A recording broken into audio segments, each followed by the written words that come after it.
تو ہم اس کی طرف نہیں جائیں گے۔ ابو علی سینا مفکر جہان اسلام، معلم جہان اسلام، جس نے لقب پا لیا جہان اسلام کا معلم ہے، نابغہ جہان اسلام۔ ایک دفعہ ایک کتاب کو جب آپ دیکھتے تھے حفظ کر سکتے تھے، یعنی ایک دفعہ مطالعے سے، ایک دفعہ دیکھنے سے حفظ ہو جاتا ہے۔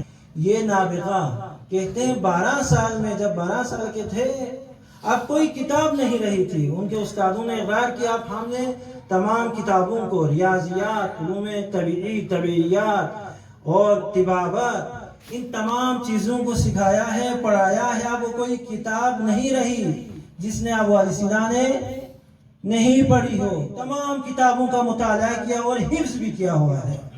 تو یہ نابغہ غن، اس کے بارے میں اس سے ایک شعر منسوب ہے، ولایت کے حوالے سے شعر کو آپ کی خدمت میں پیش کروں گا۔ ابو علی سینا نے فرمایا تا باده عشق در گلو ریختن، تا باده عشق در گلو ریختن، وندر پی عشق عاشق انگیختن۔ وہ ابو علی سینا جن کی کتابیں یورپ میں یونیورسٹیز میں پڑھائی جاتی ہیں، کہتے ہیں 6-7 صدی تک یونیورسٹیز میں ان کی کتابوں کو پڑھتے تھے۔ اعتراف کر رہے ہیں کہ میں علی کا محب ہوں، علی سے محبت کرتا ہوں، علی کی ولایت میرے سینے میں ہے۔ تھا بادے عشق در گلو ریختن، وندر پی عشق عاشق انگیختن، در جان روان بو علی عشق علی چون شیر و شکر به هم در آمیختن۔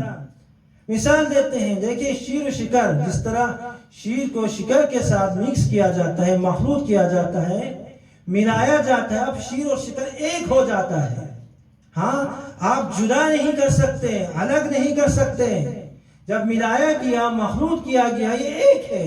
اسی طرح میرے سینے میں، ابو علی سینا کے سینے میں، دل میں علی کی محبت ہے، علی کی ولایت ہے، اور کوئی اس ولایت کو نہیں چھین سکتا ہے۔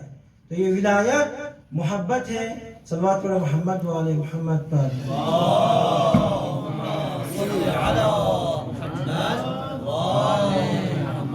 ولایت کے بغیر، امامت کے بغیر اللہ کی معرفت ناممکن ہے۔